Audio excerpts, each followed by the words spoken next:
कैलाश पर्वत, ये सिर्फ एक नाम नहीं है, ये अपने आप में एक पहेली है। आज हम इसी पर्वत से जुड़ी कुछ अविश्वसनीय कहानियों की तह तक जाएंगे।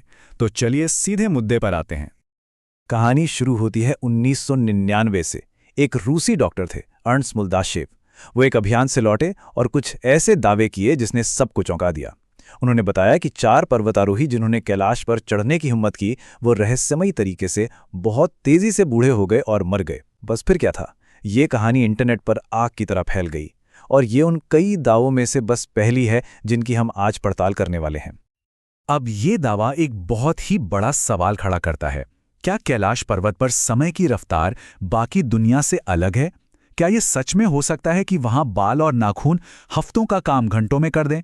ये उन कई रहस्यों में से एक है जिसे आज हम समझने की कोशिश करेंगे।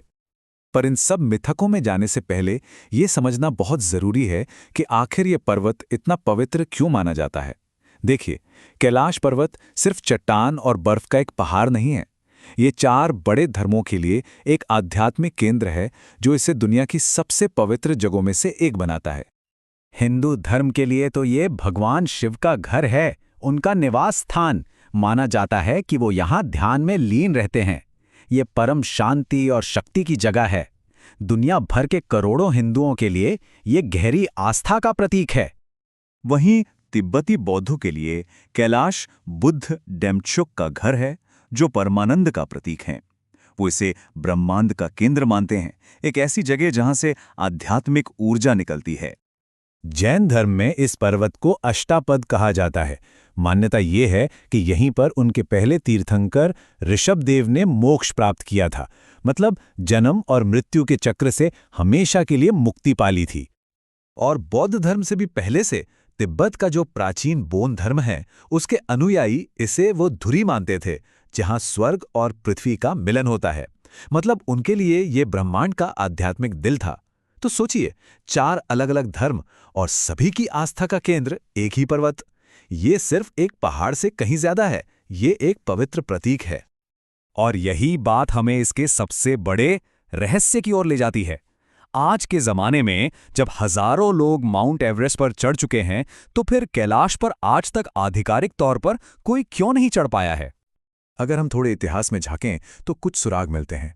शुरुआती खोजकर्ताओं को यह चढ़ाई के लिहाज से बहुत मुश्किल लगा, लेकिन बात तब दिलचस्प हुई जब 1980 के दशक में दुनिया के महानतम पर्वतारोहियों में से एक रेनहोल्ड मेस्नर को चीन ने चढ़ाई का परमिट ऑफर किया और उन्होंने मना कर दिया। फिर 2001 में एक स्पेनिश टीम को परमिट मिला, लेकिन दुनिया भर में इतना विरोध हुआ कि उन्हें पीछे हटना पड़ा। आखिरकार चीन ने इस पर चढ़ाई करने पर हमेशा के लिए प्रतिबंध लगा दिया।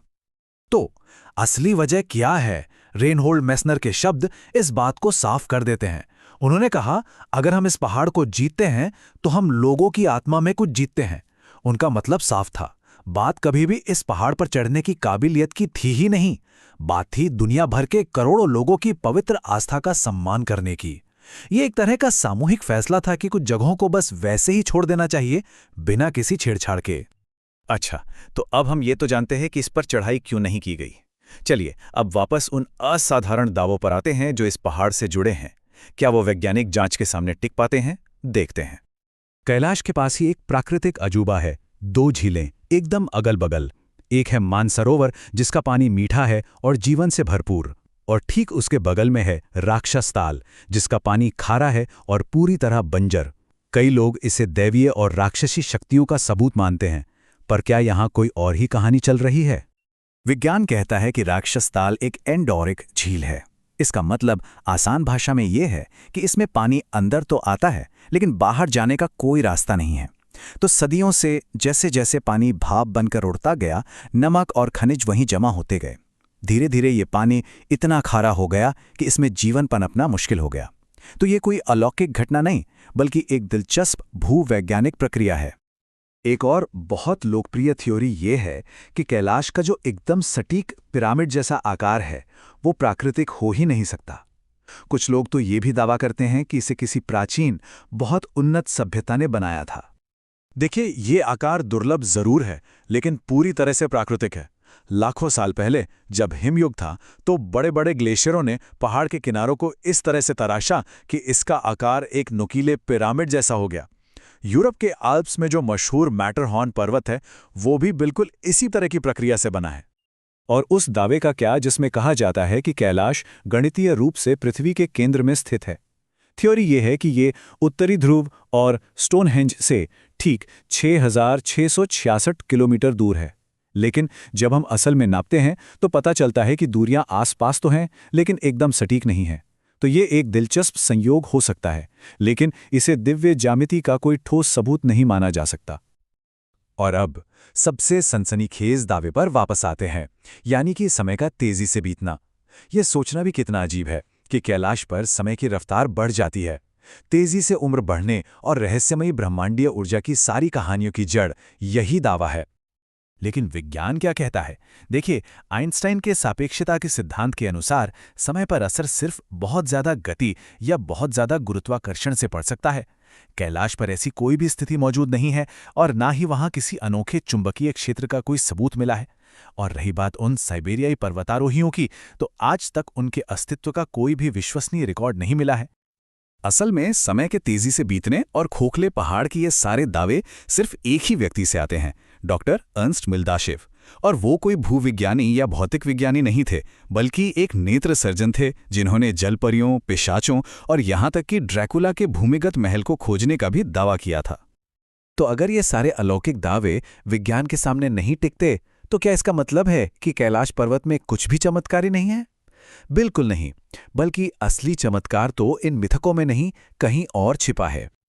असली चमत्कार ये है कि एक ऐसी प्रजाति जिसने हमेशा हर चीज को जीतने और उस पर कब्जा करने की कोशिश की है, उसने इस एक पहाड़ को देखा और कहा, नहीं, ये पवित्र है, हम इसका सम्मान करेंगे।